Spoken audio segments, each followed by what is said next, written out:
जो मैंने पीएम आवास योजना आवेदन करने को चाहते सर्वप्रथम न्यूज टी देखी नियंतु ताहापर कौन रही अपडेट्स जहाँ की आगो को आम जाना हमारे नाही सेमन कोन केमते अप्लाई करबे ना आमे माने जो वीडियो को निर्देश क्रमे ए मेला माने जो करजो करिकी माने जो अवेयरनेस प्रोग्राम करजो जो मानकर माने जॉब कार्ड अछि से माने लेके आछुती आबे तो देखुछु ताकर माने जो परिवार सत्र अछि कि नै तार माने जो माने अधिकारी अछथि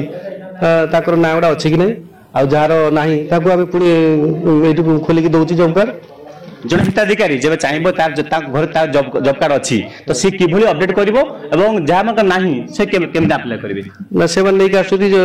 जार नाही तो से मान को ताको लेके आछुती आधार कार्ड आ भोट परिचय पत्र बैंक अकाउंट नेले आमे ताको खोली की सेटा ताको अपडेट करी की दउचे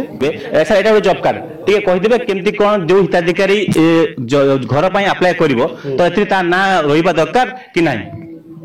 ना ये देखो तुमरे रविंद्र मल्लिक जदि ताकर स्त्री होच बासंती मल्लिक सी अप्लाई करेंगे बेले ये आम सब देखी दे आधार फाधार सब अपडेट अच्छी कि नहीं यदि ओके अच्छी देदेले जदि धर रविंद्र मल्लिक खाली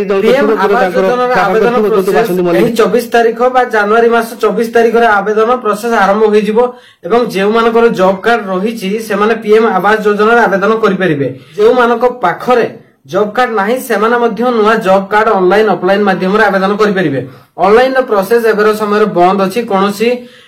आवेदन ऑनलाइन रे करि परिबे नै काहे कि आपन को पंचायत रे रहितिबा जे जेआरएस अधीन रे आपण माने अप्लाई करि परिबे आपनकर जॉब कार्ड जेमिति कि समस्त पंचायत रे सब पंचायत गुडी कर रहिचंती जेआरएस सेमानक अधीन रे आपण माने बनाई परिबे आपण मानकर जॉब कार्ड।